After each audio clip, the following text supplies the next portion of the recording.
Olá, crianças, tudo bem com vocês? Espero que sim. Espero que vocês estejam aproveitando essa quarentena, esse período de isolamento social, para estarem se aproximando cada vez mais dos familiares de vocês e valorizando as coisas que realmente importam, tá? Nossa saúde, nosso bem-estar e a nossa família. Então vamos lá. Hoje nós iremos dar continuidade falando sobre esportes, abordando as modalidades coletivas e individuais, só que enfatizando o papel das mulheres no âmbito esportivo, certo? Antes de tudo, é importante que vocês saibam que todas as modalidades esportivas, tá? Com pequenas exceções, falando de profissionalização, tá? Alto rendimento, são praticadas tanto por homens quanto por mulheres, certo? Então, alguns pequenos casos, como o nado sincronizado, que é praticado apenas pelas mulheres, tem essa distinção entre os sexos, entre os gêneros, tá? Mas de forma geral, todos eles são disputados por ambos os sexos, tanto masculino quanto feminino. Porém, a nossa pegada de hoje está relacionada com o papel das mulheres, o contexto histórico, as dificuldades e a desvalorização delas na prática esportiva de uma forma geral. Então vamos lá. Só para vocês terem ideia do tão complicado que é as mulheres no esporte, elas historicamente sofreram com várias limitações, tá? Sociais, como todos nós sabemos, e com isso, no âmbito esportivo, não foi diferente, infelizmente. Ou seja, não foi e continua não sendo, tá? Por quê? Por que você falar isso, pessoal? Mas elas podem praticar modalidades esportivas? Podem, claro que podem. Porém, elas não recebem o mesmo apoio que os homens recebem. Querem ver um exemplo bem claro, bem simples? Quantos atletas do sexo feminino vocês conhecem no alto rendimento? Quantas vezes vocês já assistiram a uma partida de futebol feminina na televisão? É, bem poucas, né? Ou alguns de vocês praticamente nenhum. Isso também acontece em outras modalidades. Eu falei de futebol, porque é a modalidade esportiva mais praticada aqui no Brasil, né? Que todos nós conhecemos. Porém, em outras modalidades nós também encontramos essa mesma dificuldade. E, para vocês terem ideia, ele já chegou a ser proibido no Brasil, tá? A prática de modalidades esportivas por mulheres, e não muito distante, tá? Na década de 40 ela foi proibida no Brasil.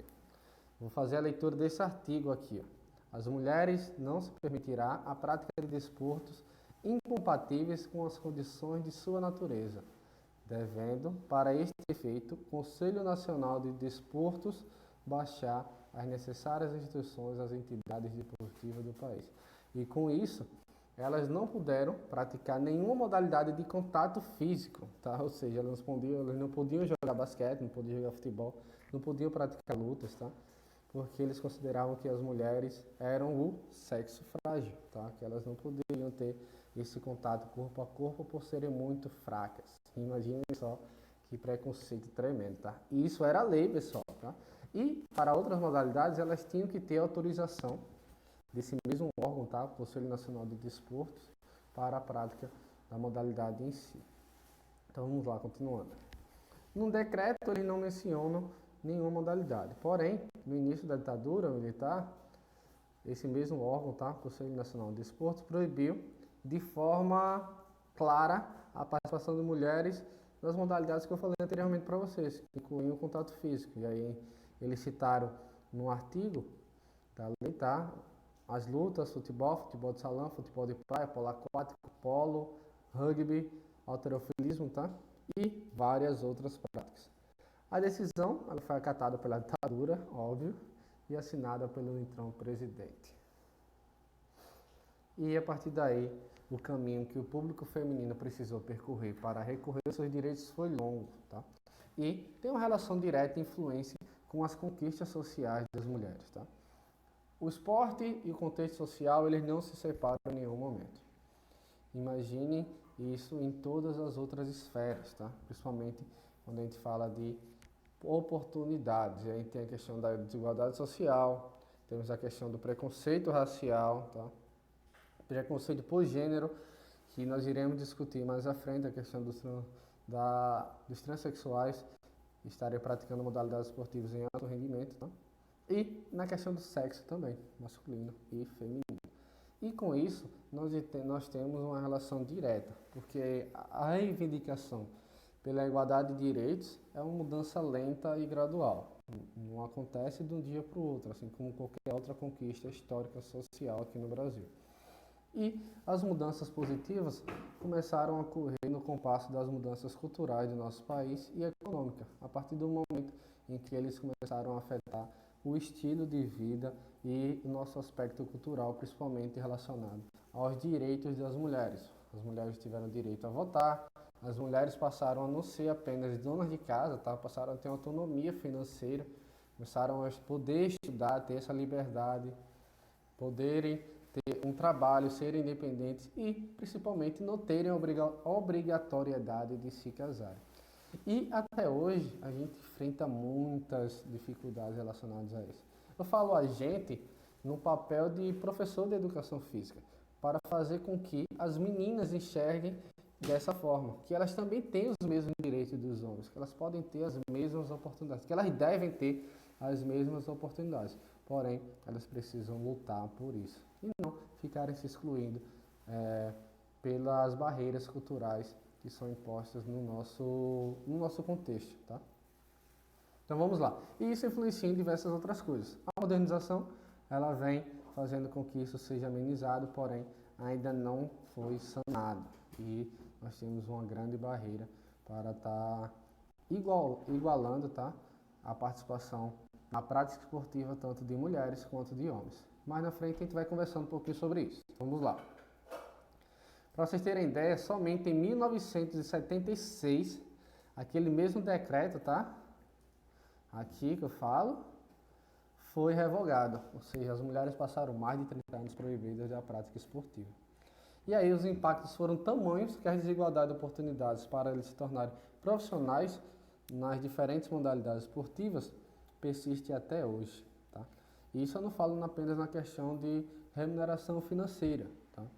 Eu falo isso na questão de oportunidades, na questão de valorização profissional mesmo. Aqui em Alagoas nós temos o grande exemplo da Marta, né? A maior jogadora de futebol do mundo. Porém, é importante a gente ouvir o que a Marta tem a falar sobre as barreiras que ela enfrentou por ser mulher, tá? O preconceito da sociedade perante a isso. Por exemplo, se nós temos uma menina que pratica futebol na escola, dificilmente nós iremos conseguir ter uma equipe feminina na escola. De cara, vai ser uma barreira tremenda. Por quê? Primeiro de tudo, uma questão cultural. As mulheres não, né? As pessoas dizem que futebol é coisa de menino, então menino tem que jogar futebol. É a mesma coisa de falar que menina não pode brincar de boneca, porque boneca é coisa de menina. Isso é uma forma de preconceito, tá? E aí, a partir daí são criados todos os outros estereotipos que refletem na sociedade e principalmente na visão dessas pessoas quanto adultas. Então vamos lá, continuando. Há uma profunda relação entre o longo processo de inserção da mulher no esporte e a sua condição social. E aí temos imagem bem antiga da prática de futebol há anos atrás. Fazendo outra comparação, futebol, campeonato de futebol alagoano. Nós temos o campeonato de futebol masculino, transmitido na televisão, com clubes em várias cidades do estado e tudo mais. Campeonato feminino, e aí os atletas recebem, tá? Que recebem menos é um salário mínimo. A pessoa, mas o salário mínimo é quase nada. Mas no futebol feminino isso não acontece. Praticamente nenhuma das equipes do campeonato alagoano paga salário para suas atletas. Ou seja, é amor à camisa mesmo, é amor ao esporte. Elas jogam de graça. Enquanto o atleta é profissional, um homem, ele vive da modalidade, a mulher não. Ela tem que dividir. Ela tem que trabalhar, muitas vezes cuidar da família e praticar futebol como uma forma de rendimento. E também elas têm a mesma perspectiva dos homens, tá? De se tornarem independentes, terem autonomia financeira a partir da prática de modalidades. E muitas delas conseguiram. Hoje eu falo de uma forma atual. Na última convocação da seleção brasileira, Nós tivemos 3 atletas alagoanas entre as 23 convocadas para a seleção. A Marta, a Geisa e a outra eu não me lembro. A Pretinha. São 3 atacantes, tá? Do estado de Alagoas, de cidades diferentes, de gerações diferentes, com realidades diferentes, porém, que enfrentaram as mesmas dificuldades. Começaram a praticar a modalidade aqui no Brasil, aqui em Alagoas, saíram do estado muito cedo, tá? Em busca de oportunidades em outros centros, como São Paulo, Rio de Janeiro, para só aí serem realmente valorizadas na Europa. Realmente valorizadas entre aspas, tá? Porque ainda existe uma desvalorização real. Porém, é um pouco mais moderno do que no Brasil. Moderno literalmente, tá? Porque aqui no Brasil temos uma cultura muito antiquada relacionada a isso. Então vamos lá, continuando. Nós temos esse depoimento, tá? Dessa professora de Educação Física e Técnica de Basquete. Ela disse o seguinte: o simples fato de você ser uma mulher torna tudo mais difícil. É preciso ser 10 vezes melhor em determinadas coisas, constantemente te testam ou avaliam se você realmente sabe o que está fazendo. Ela é técnica de basquete, tá? E em Minas Gerais, ela é a única técnica de basquete. Ou seja, lá tem vários treinadores, tem equipes que disputam o Campeonato Brasileiro de Basquete, profissional, adulto, nas categorias de base também. Ou seja, mais de 50 técnicos, ela é a única mulher. A gente nunca viu uma mulher como técnica do futebol masculino, por exemplo, né? Mas a gente vê constantemente homens treinando equipes femininas. Por que isso acontece? Porque eles são mais capacitados, professores, são melhores preparados? Não. Esse preconceito com as mulheres em si acontece entre elas próprias, tá? Como uma forma de reprodução de todo aquele preconceito que a sociedade impõe, ela acaba absorvendo. Indiretamente, ela também acaba reproduzindo isso. Por exemplo, recentemente a gente teve a final do Campeonato Brasileiro, ano passado, entre Santos e Corinthians e Ferroviário. De todo o campeonato, tá? 24 equipes, se eu não me engano. Campeonato Feminino Brasileiro da Primeira Divisão. Apenas 2 equipes eram dirigidas por mulheres. Professor, mas mulher não entende futebol, mulher não entende preparação física, mulher não entende de fisioterapia? Entende, mas elas têm muita dificuldade para serem inseridas no esporte. E essas dificuldades são impostas muitas vezes pelas outras mulheres, que enxergam na figura masculina ou até mesmo pelos seus dirigentes, tá?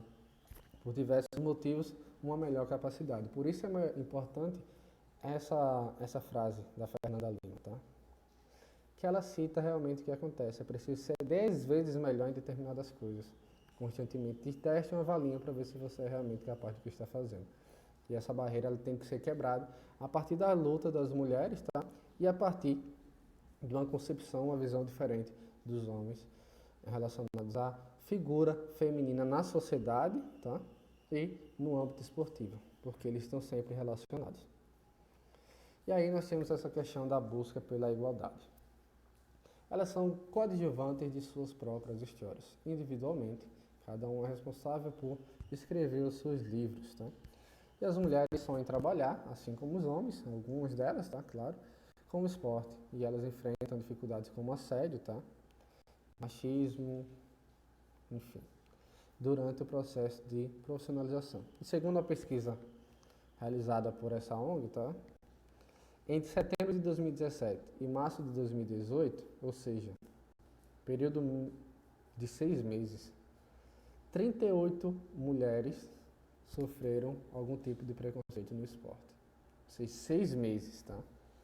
Em 6 meses, 38 mulheres sofreram, 38% das mulheres que foram entrevistadas sofreram algum tipo de preconceito no esporte. E isso é muito grave, pessoal. Essa mesma pesquisa revela ainda que 40% das participantes responderam que o gênero influencia negativamente na imagem profissional delas. E aí elas citaram algumas frases como: você tem que colocar um professor para trabalhar com você, assim como falei do exemplo da Fernanda no slide anterior, senão os homens não vão treinar aqui, tá? E você vai perder alunos, Enfim, isso são coisas muito comuns. Ou você não é capaz de fazer o mesmo que o homem faz, etc. e tal. Então tem que mudar um pouco essa concepção, tá? Então vamos lá, continuando. Agora falando sobre a presença delas, tá? Antes disso, a presença maciça de lideranças do sexo masculino em entidades esportivas é outro entrave em relação à participação efetiva e horizontal das mulheres no âmbito esportivo. Quando a gente fala dirigente, são aquelas pessoas que são dirigentes, professor, presidente, diretor dos esportes, tá? De um clube esportivo. Por exemplo, tem o CCA e o CRB. Historicamente, eles nunca foram representados por uma mulher. Claro, existem mulheres que torcem para esses clubes, tá? Que são conselheiras, pagam mensalidade para serem sócios, torcedoras. Mas, professor, por que elas não conseguem? Todo o contexto que já foi dito reflete nessa situação. Por exemplo, o Brasil só teve uma presidente mulher quando a Dilma venceu a eleição. Os Estados Unidos, por exemplo, nunca tiveram um presidente mulher, tá? E assim acaba refletindo da mesma forma do preconceito racial, tá? Que a gente vai falar em uma outra aula. Então vamos lá. Continuando, é muito mais do que o dinheiro relacionado à profissionalização, tá? Para além das práticas sociais no cotidiano, o reconhecimento da competência da mulher em ser atleta e o tratamento igualitário podem ser medidos através da falta de patrocínio e outros incentivos. Ou seja, não é apenas o salário pago para atleta competir, mas existem outros fatores, a questão da oportunidade em praticar a modalidade esportiva. Por exemplo, quantas escolinhas nós temos dedicadas para a prática de mulheres? As mulheres que querem jogar futebol, por exemplo, a gente está batendo muito na tecla do futebol por conta da questão da valorização do esporte aqui no Brasil, tá? Ele é o esporte mais visto, então fica mais fácil da gente exemplificar.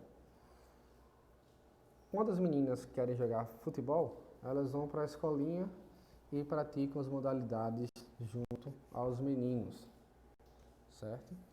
E aí ficamos 2, 3 meninas. Tive a oportunidade de trabalhar na escolinha e aí a gente nunca conseguiu formar uma equipe apenas por meninas, tá? Primeiro preconceito é familiar. Os pais muitas vezes acabam incentivando a não prática da modalidade esportiva pelas mulheres, porque acreditam que é muito violento, porque futebol é só de homem. Isso reflete em outras modalidades também, tá? Não apenas no futebol. Para vocês terem ideia, em relação a essa questão da remuneração, a revista Forbes divulgou recentemente os atletas mais bem pagos no ano passado e até o início desse ano. E aí ela foi liderada pelo um tenista, tá? O Roger Federer. É um suíço. E seguido de vários jogadores de futebol. E aí ele recebeu esse valor aqui, ó, 106 milhões de dólares durante o ano. Isso de salário, premiação nas competições e tudo mais. Ou seja, ele venceu algumas competições de tênis, tá? Além do patrocínio. Porém, entre os 100 atletas mais bem pagos no mundo, para vocês verem a questão de desigualdade bem clara, tá? Na desvalorização, apenas 2 eram mulheres. Ambas são tenistas, tá? Talvez o tênis seja o esporte que proporcione situações mais igualitárias entre os sexos. E a gente tem a figura da Naomi Osaka, que é uma tenista da nova geração, e a Serena Williams, que já é uma consolidada na prática do tênis. E elas ficaram, respectivamente, na 29ª e 32ª colocações. Porém, assim como o Roger Federer, tá? Tenista, que venceu algumas competições, elas também venceram várias competições na mesma modalidade, mas existe uma grande diferença na questão da remuneração por essas conquistas. Vejam só, a Naomi Osaka com vencimento de 37,4 milhões. O Roger Federer com vencimento de 106,3 milhões de dólares. Ou seja, para quem é número 1 da mesma modalidade, a diferença é enorme. Além disso, nós temos vários atletas de diferentes modalidades esportivas e as atletas de sexo feminino não surgem entre as figuras dos 100 atletas mais bem pagos do mundo. Só para vocês poderem ver a discrepância na valorização entre os sexos na prática esportiva, tanto feminino comparando com o masculino, tá? E o problema vai além disso, tá? Não é um problema apenas do alto rendimento. A prática das mulheres, a prática de atividade física, de desporto pelas mulheres, reflete diretamente na questão da sociabilidade e na cognição, tá? Além das oportunidades, momentos de lazer, de recreação. Além disso, elas oferecem às pessoas, aos praticantes, um cuidado, um estilo de vida mais ativo. E com isso, a prevenção de lesões, ela acaba sendo mais efetiva, digamos assim, tá? É uma cultura que, infelizmente, as mulheres não têm, porém, ela pode ser moldada e disseminada, assim como os valores e os princípios da prática esportiva.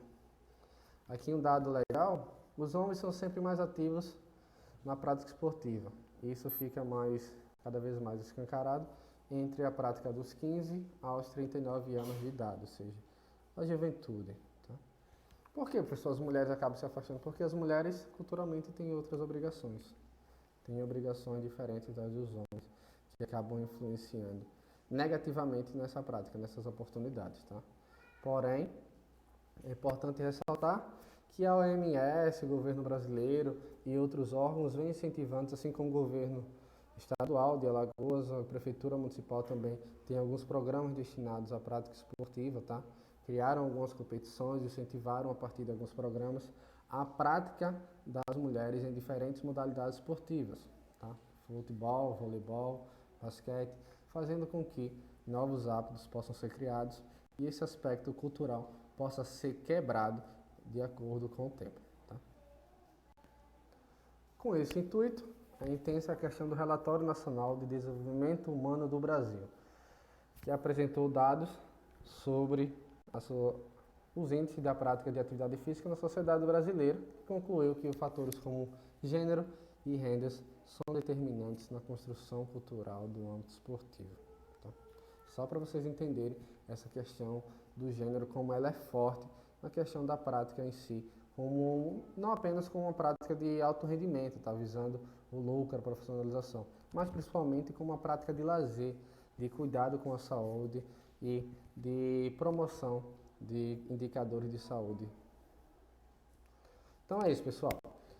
O objetivo da aula de hoje foi destacar um pouco o papel das mulheres no esporte, tá? A importância delas nesse cenário e as dificuldades que elas enfrentaram e continuam enfrentando para se inserirem e se tornarem realmente valorizadas nesse mundo paralelo. Tá? Na próxima aula, nós iremos abordar sobre uma outra dificuldade, tá? Questão racial e do transexual na prática esportiva, para a gente fazer algumas discussões legais sobre isso e vocês poderem ter uma visão mais ampla sobre o mundo esportivo, certo? Então é isso, pessoal, ficando por aqui, espero que vocês tenham entendido as informações que foram passadas e que tenham gostado da aula, tá? Então, tchau, tchau!